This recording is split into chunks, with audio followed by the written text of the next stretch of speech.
오늘 함께 나눌 하나님 말씀은 신약성경 디모데후서 3장 1절에서 9절까지 말씀입니다. 디모데후서 3장 1절에서 9절까지 345면에 있습니다. 말씀을 제가 한 절, 여러분 한 절씩 교독할 텐데 제가 먼저 봉독하겠습니다. 너는 이것을 알라. 말세에 고통하는 때가 이르러 사람들이 자기를 사랑하며 돈을 사랑하며 자랑하며 교만하며 비방하며 부모를 거역하며 감사하지 아니하며 거룩하지 아니하며 무정하며 원통함을 풀지 아니하며 모함하며 절제하지 못하며 사나우며 선한 것을 좋아하지 아니하며 배신하며 조급하며 자만하며 쾌락을 사랑하기를 하나님 사랑하는 것보다 더하며 경건의 모양은 있으나 경건의 능력은 부인하니 이 같은 자들에게서 내가 돌아서라. 그들 중에 남의 집에 가만히 들어가 어리석은 여자를 유인하는 자들이 있으니 그 여자는 죄를 중히 지고 여러 가지 욕심에 끌린 바 되어 항상 배우나 끝내 진리의 지식에 이를 수 없느니라. 얀네와 얀브레가 모세를 대적한 것 같이 그들도 진리를 대적하니 이 사람들은 그 마음이 부패한 자요 믿음에 관하여는 버림받은 자들이라. 같이요. 그러나 그들이 더 나아가지 못할 것은 저 두 사람이 된 것과 같이 그들의 어리석음이 드러날 것임이라. 아멘. 우리가 너무 잘 아는 말 중에 지피지기면 백전백승이다 하는 말이 있습니다. 근데 이것은 우리 신앙생활에도 적용되는 말입니다. 우리 자신을 잘 알아야 되고 또 우리가 살아가는 세상을 잘 알아야 신앙생활도 잘 할 수 있는 것이죠. 그래서 우리가 복음의 사람으로 믿음으로 살아가기 위해서는 먼저 우리가 얼마나 연약한 존재인가 이것을 알아야 됩니다. 내가 부족한 걸 알아야 하나님 앞에 구하게 되고 은혜를 사모하게 되고 또 무장하게 되는 거죠. 뿐만 아니라 우리가 살아가는 세상을 잘 알아야 됩니다. 이 세상은 결코 신앙적이지 않습니다. 하나님께 친화적이지 않고 오히려 하나님을 대적하는 그런 세상입니다. 특히 말세로 갈수록 말세가 가까워질수록 이런 세상의 현상들은 더욱더 심화되어서 우리가 이 세상이 어떻게 변화되고 있는지 이 세상의 큰 흐름이 어떤 것인지를 알고 대처하지 못하게 되면 우리가 이 세상에서 믿음으로 승리하기가 어렵게 되는 것이죠. 그래서 우리는 우리 자신의 부족함, 연약함을 알고 겸손하게 하나님의 은혜를 구해야 되고 또 우리가 살아가는 이 세상의 험악해지는 모습들을 보면서 우리가 어떻게 살아갈 것인가를 연구하고 대처해야 됩니다.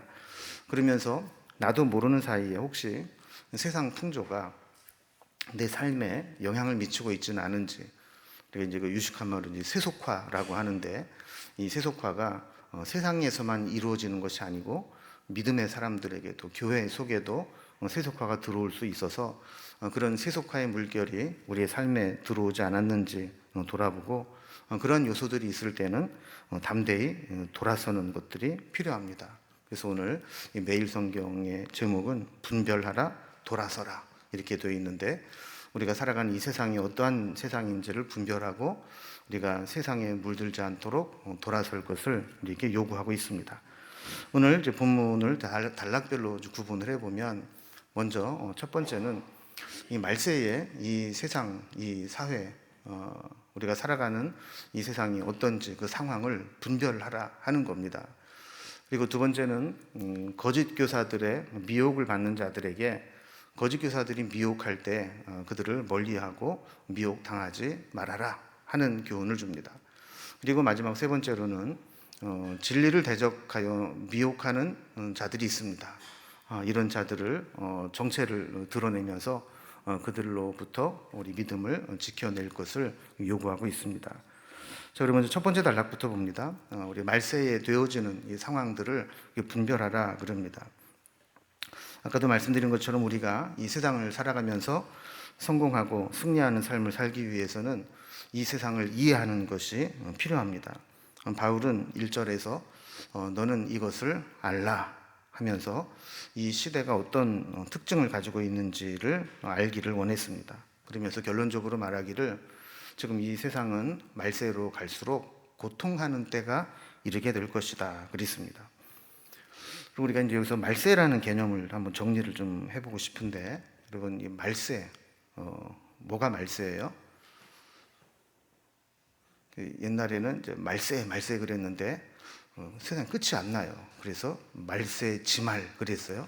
말세의 마지막이다. 근데 말세 지말이라고 외쳤는데도 주님이 안 오세요. 그래서 말세 지말의 마지막을 살고 있는, 뭐 이러면서 뒤에다가 말세가 가까웠다라는 것들을 계속 붙이고 있는데 주님이 언제 오실지는 아무도 모르는 거죠. 그러면 성경에서 이 말세는 어떤 의미로 쓰이는가? 이 말세의 개념이 구약에 생각했던 말세와 또 신약의 말세와 또 요즘 말세와 약간 좀 다릅니다. 구약에서 말세에 내가 내 영을 만민에게 부어주리니, 이럴 때 이 말세라고 하는 것, 구약에서 말하고 있는 말세는 메시아가 임하는 것을 말세라고 불렀어요. 그래서 말세가 되어서 메시아가 임하게 되면 어떤 일이 일어나느냐? 악인들은 심판을 받고 의인들은 구원과 상급을 받는다는 겁니다.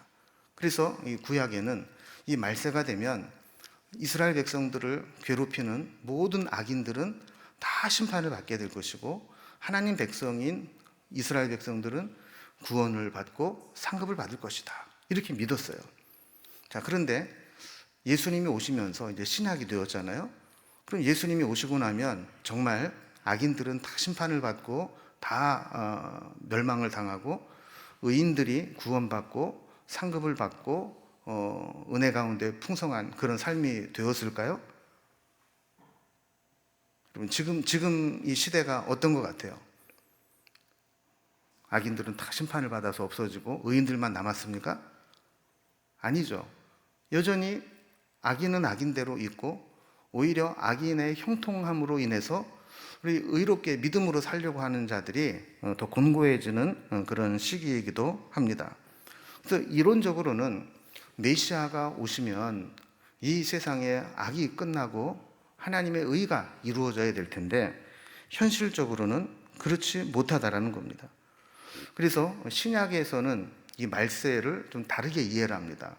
그게 뭐냐면 그리스도의 재림을 말세로 보는 거예요. 그 구약과 신약적인 개념으로 보면 말세는 언제 시작을 했어요? 그리스도가 오심으로. 그리고 말세는 언제 끝나요? 그리스도가 다시 오심으로. 우리는 이 중간에 있잖아요. 주님이 오신 후에 다시 오실 때까지 사이를 살고 있다라는 겁니다. 그래서 신학적으로도 이 말세를 정의하고 또 설명하기가 어려워서 신학적으로는 말세를 이렇게 표현을 합니다. 이미 시작되었지만 아직 완성되지 않은 것. 그래서 already but not yet. 이미 하나님의 나라는 임했고 종말은 시작이 되었지만 그러나 아직 완성되지 않은 것. 주님이 오시고 나서야 완성되어진다는 겁니다. 그럼 우리가 이 주님의 초림과 주님의 재림 사이를 전체적으로 말세라고 우리가 보고 있는데, 이때 이 시기를 우리가 지금 살고 있는데, 이때 우리가 살아가는 이 세상은 어떠냐 하는 겁니다. 바울은 디모데에게 완성될 때까지 이 세상은 점점 더 고통스러운 시대가 될 것이다, 이렇게 이야기를 한 겁니다. 2절 이후에 보면 왜 말세에 가까워질수록 고통스러운 시대가 될 것인가를 설명하고 있는데, 결론부터 말하면 말세에 가까워질수록 사람들은 자기만 아는 극단적인 이기심에 빠지게 된다는 겁니다. 너무나 심각한 이기적인 사랑, 또한 자기 사랑이 극에 달하다 보니까 우리가 섬겨야 될 하나님의 자리에 자기를 올려다 놓고 또 하나님을 섬기는 대신에 돈을 숭배하고 욕망을 우상처럼 섬기게 되어진다라는 겁니다. 사람들이 점점 하나님보다는 자기를 높이기를 좋아하고 또 교만해지고 쾌락을 좋아하고 돈을 사랑하고 하나님의 자리에 자기를 높여놓는 그런 현상들이 나타나게 될 때 사람들은 그 모습들을 통해서 자유와 쾌락을 느끼는 것처럼 보이지만 사실은 내가 자유와 쾌락과 이기심과 교만에 빠지면 빠질수록 내 주변에 있는 사람들은 나로 인해서 고통을 당할 수밖에 없는 거죠. 그래서 말세에 가까우면 가까워올수록 이런 이기심과 교만함 그리고 가치의 혼돈으로 인해서 이 세상은 점점 더 고통스러워질 것이다 그랬어요.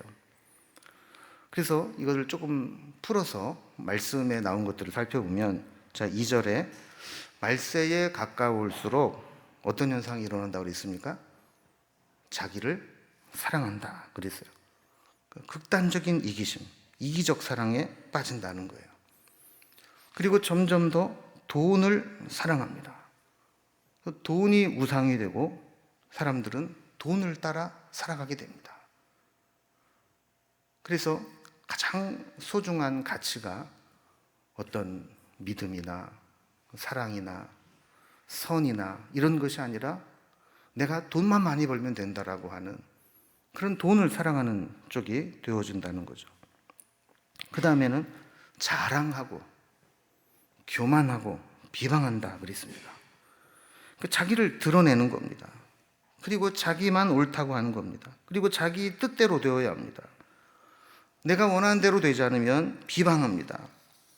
가장 기본적인 윤리인 부모 공경까지도 사람들은 지키지 않습니다. 그리고 감사함을 잃어버리고 거룩한 삶을 추구하지도 않습니다.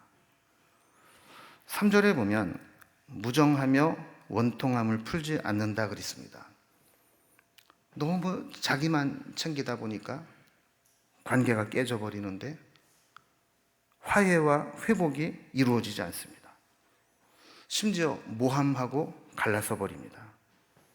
거기에 성품도 사납고 악해집니다. 그래서 절제하지 못하고 싸나워지고 선한 것을 좋아하지 않습니다. 여러분 요즘에 보면 사람들이 얼마나 사납습니까? 옛날에는 옳고 그름에 대한 기준이 있어서 옳은 사람이 큰 소리를 쳤는데 요즘에는 승질 더러운 놈이 큰 소리를 칩니다. 그래서 내가 잘했지만 잘했다고 얘기를 못하는 시대가 됐습니다. 얼마나 사나운지 모릅니다. 잘못 건드리면 큰일 납니다. 4절에 보면 사람들이 기본적인 신의도 지키지 않습니다. 배신하고 조급하고 자만하고 쾌락 사랑하기를 하나님 사랑하는 것보다 더합니다. 이런 현상들을 보면 어떻게 하나님의 형상대로 지음받은 인간이 저렇게까지 망가질 수 있는가 한탄스러울 지경입니다. 문제는 신앙인들은 다르냐 하는 거예요. 신앙인들도 마찬가지라는 겁니다. 신앙인들도 이 세상 풍조에 물들게 되는데 5절에 보면 경건의 모양은 있으나 경건의 능력은 부인하는 자다 그랬습니다. 여러분 사실 이런 사람이 정말 위험한 사람입니다. 아예 대놓고 막 사는 사람은 자기도 잘못한 것을 알고 다른 사람도 위험하다라는 것을 알아요. 그런데 겉으로 보면 종교적인 행위는 다 있습니다. 종교적인 모양은 다 갖추었습니다. 그런데 실제로는 위선적입니다. 입술로 고백하는 것만 들으면 경건한 신앙인처럼 보이지만 그의 삶을 바라보면 믿음 없는 자와 다를 바가 없습니다. 그래서 본인도 속고 다른 사람도 속습니다. 경건의 모양을 갖추고 있다 보니까 본인도 나 정도면 괜찮은 거 아니야? 경건한 거 아니야? 신앙생활 잘하는 거 아니야? 이렇게 속아요. 다른 사람들도 종교적 행위를 열심히 하는 것을 보면서 저 사람 믿음 좋다고 칭찬을 해줍니다. 그러나 시간이 지나면 반드시 실상은 드러나게 되어 있고 그 사람의 실체는 드러나게 됩니다. 그 경건의 모양이 진짜 경건의 능력을 동반한 경건인지, 아니면 속에는 아무것도 없는 껍데기만 경건의 모양으로 감추고 있는 것인지, 그럴듯한 위선적인 신앙인지를 알게 될 때가 온다라는 겁니다. 자, 이렇게 2절부터 5절까지 말씀을 정리를 해보면, 말세가 될 때 세상과 세상 사람들이 극도의 이기심과 교만함, 그리고 세상과 쾌락 사랑하는 사람으로 되어져 갈 때, 사람들은 점점 죄의 열매로 고통을 호소하는 세상이 되어버리고 말았다는 겁니다. 그래서 우리가 살아가는 이 세상이 점점 이렇게 변해가고 있구나, 나도 모르는 사이에 세상이 이렇게 악해지고 있구나라는 것을 우리가 깨닫지 못하게 되면, 마치 우리가 가랑비에 옷이 젖듯이, 그리고 개구리를 물속에 집어넣고 불을 떼면 온도가 높아져도 분별하지 못하고 뜨거워지는 물에 적응하다가 어느 순간에 죽듯이, 우리도 이 세상 풍조에 조금씩 물들어 가다가 결국 멸망의 길로 갈 수밖에 없다라는 겁니다. 그래서 바울은 디모데에게 이것을 강조하고 가르치는 겁니다. 야, 봐라, 이 세상이 어떠냐. 말세에 가까울수록, 주님이 다시 오실 때가 가까울수록 사람들은 이기적이고 교만해지고 하나님보다 세상과 쾌락과 자기 자신을 사랑하고, 이런 일들로 인해서 고통스러운 시간들이 심해질 것이다. 우리가 이 시대를 잘 분별하지 않으면 나도 모르는 사이에 그 세상의 물들을 버릴 수밖에 없다라는 것을 분별하라는 겁니다. 자, 두 번째로 디모데에게 바울은 이 거짓 교사들의 미혹을 받지 않도록 주의하라고 이야기를 합니다. 여러분, 사람은 가까이 지내는 사람의 영향을 받을 수밖에 없습니다. 어쩔 수 없이 매일 만나고 교제하는 사람의 영향을 받게 됩니다. 우리가 계산적으로 사람을 막 가려서 사귀거나, 또 누구는 만나고 누구는 안 만나고 이렇게 하는 것도 문제가 되지만, 이 사람이 나에게 영적으로 유익한 자인지 해로운 자인지는 분별할 필요가 있다라는 겁니다. 그 사람과 매일 만나면서 계속 죄의 유혹을 받게 되고 죄에 동참할 것을 요구하게 되고, 아니면 늘 부정적인 이야기를 해서 나로 하여금 낙심하게 만들고 신앙에 반대되는 쪽으로 자꾸 이야기를 하게 되면, 굳이 그 사람과 가까이 하면서 그런 부정적인 영향을 받을 필요가 없다라는 것이죠. 6절에 보면 그들 중에 남의 집에 가만히 들어가 어리석은 여자를 유인하는 자들이 있다 그랬습니다. 그럼 여기에 가만히 들어갔다라는 말은 뭐냐면, 도둑처럼 자기의 실상을 숨기고 몰래 들어왔다라는 겁니다. 내가 어떤 목적을 가지고 그 사람을 접근하는지 그것을 감추고 마치 선의를 가지고 다가오는 것처럼 그렇게 교묘하게 위선적으로 가까이 다가온다라는 것이죠. 특히 경건의 모양으로 가장해서 우리로 하여금 무방비 상태에 있게 하여서 어리석은 자들을 유인할 수 있다라는 겁니다.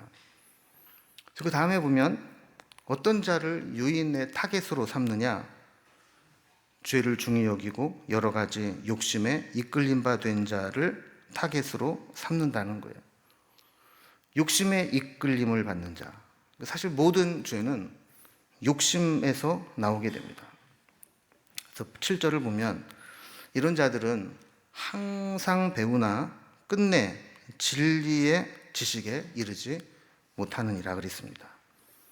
그래서 배우는 데는 열심인데 배움의 목적 역시 이기적인 목적이기 때문에 말씀의 본질을 배우지 못한다는 겁니다.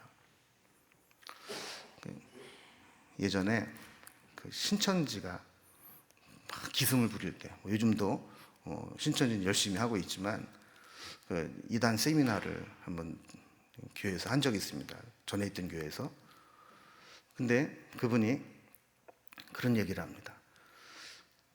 성경 공부하는데 열정이 없는 사람은 이단에 넘어갈 가능성도 적다는 거예요. 되게 신천지나 이단에 넘어가는 사람들 중에 대부분은 뭔가 성경을 더 알고 싶은 열심이 있는 사람이라는 거죠.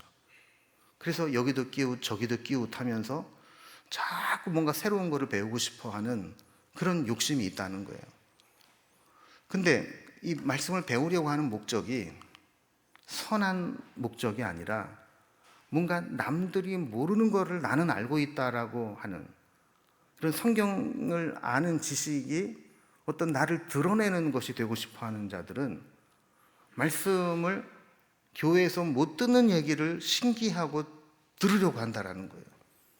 그러다 보니까 이런 거짓 교사들이 이런 자들을 파고들어서 그들을 미혹하게 되는 겁니다. 그래서 이단에 빠지는 사람들을 보면 둘 중에 하나예요. 하나는 인간적인 정에 막 굶주려 있는데 이단이 와가지고 막 사랑으로 대하는 것처럼 접근을 하는 것이든지 아니면 교회에서 약간 난해 구절이라 이거는 이거다라고 말하기 좀 곤란해서 이야기 안 하는 부분들을 이상하게 설명을 해서 이상한 성경 공부를 시켜주든지 여기 둘 중에 하나에 빠지게 되는 겁니다. 그래서 분별력이 없으면 이런 잘못된 교리에 뭔가 남들이 모르는 걸 내가 안다라는 것을 드러내고 싶은 마음에 그것에 계속 빠지다 보면 결국에는 거짓 교훈에 빠지게 된다는 거예요. 영적인 귀가 얇은 사람들은 특히 조심해야 되는 거죠. 그래서 이렇게 거짓 교사들이 올 때 우리가 그것을 잘 분별하고 막아야 된다는 겁니다. 자, 그리고 세 번째 단락에서는 진리를 대적하는 자들이 있는데 그들을 경계하라라는 겁니다. 바울은 디모데후서에서 우리가 그런 것을 여러 차례 봤는데 어떤 말씀으로 이론만 말씀하는 게 아니라 그 설명을 예를 들어서 쉽게 풀어주는 경우가 많이 있었어요.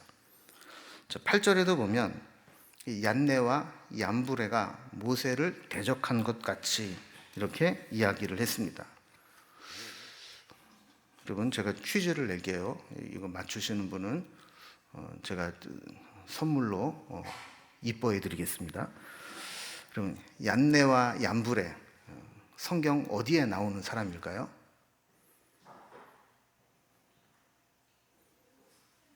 예? 얀네와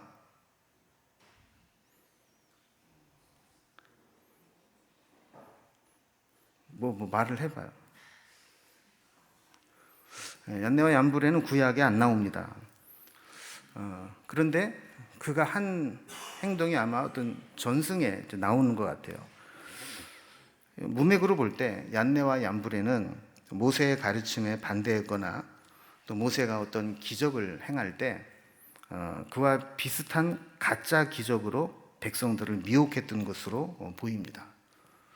그러니까 출애굽할 때 10가지 재앙을 내릴 때 그 모세가 기적을 행하고 재앙을 내릴 때 뭐 지팡이를 뱀으로 만들고 뭐 이런 건 따라 했잖아요. 그죠? 그래서 뭐 하나님만 그런 거 아니야? 뭐 우리도 할 수 있다. 그래서 어떤 트릭이나 마술로 하나님의 기적을 행하는 것처럼 하면서 모세의 그 하나님의 종으로서의 이 사역들을 대적하고 백성들을 미혹했던 그런 사람으로 보입니다. 사람들은 예나 지금이나 똑같은 것 같아요. 가짜에 잘 속기 때문에 얀네와 얀브레의 거짓이 통한 적이 있었던 것 같습니다. 그런데 문제는 사람은 속여도 하나님까지 속일 수는 없다라는 겁니다. 8절에 보면 이 사람들은 그 마음이 부패한 자요 믿음에 관하여는 버림받은 자들이다 그랬습니다. 그러니까 사람들을 미혹해서 뭔가 거짓 교훈과 거짓 트릭으로 사람들의 마음을 살 수는 있을지 모르지만 그 사람의 마음은 부패했고 믿음에 관하여는 이미 버림받은 자이기 때문에 그들에게서는 소망이 없다라는 거예요. 그래서 9절 말씀 보면 이 얀네와 얀브레의 속임에 사람들이 미혹되었지만 그들이 더 나아가지는 못했다 이렇게 이야기를 합니다. 왜냐하면 곧 그들의 어리석음이 드러났기 때문이라는 거죠. 이렇게 거짓은 반드시 드러나게 되어 있습니다. 사람의 속임수로 성령의 능력을 대신할 수는 없습니다. 사람의 속임수는 당장은 사람의 눈길을 끌 수 있을지 모르지만 끝까지 지속하지는 못합니다. 이제 말씀을 좀 정리해 보겠습니다. 우리가 살아가는 이 세상이 어떠한지 우리는 분별하는 것이 필요합니다. 이 세상이 어떤지도 모르고 그냥 세상 흘러가는 대로 우리의 생각과 가치관과 삶을 그냥 맡기다 보면 말세에 고통하는 그런 시대를 살아가면서도 내가 이 세상 풍조에 얼마나 물들어 있는지를 모르고 살아갈 수 있습니다. 그래서 세상 사람들과 함께 섞여 살아가다 보면 자기만 아는 자기중심적인 이기적인 자기사랑 여기에 빠질 수밖에 없고 나만 옳다고 하는 교만함에 빠질 수 있고 하나님을 섬겨야 되는 하나님의 자리에 돈과 우상과 쾌락과 욕망을 두고 따라갈 수도 있고 또 우리 믿음의 사람들도 경건의 모양, 형식은 갖춘 것처럼 보일지 모르지만 경건의 능력은 없는 그런 껍데기 신앙으로 살아갈 수밖에 없다라는 겁니다. 오늘 한번 우리의 모습을 한번 돌아봅시다. 혹시 그런 세상의 물결에 말세의 징조에 우리가 물들지는 않았는지 한번 돌아보면서 분별하고 또 돌아설 곳에서 분명히 결단하고 돌아설 수 있는 그런 기회가 될 수 있기를 주님의 이름으로 기원합니다.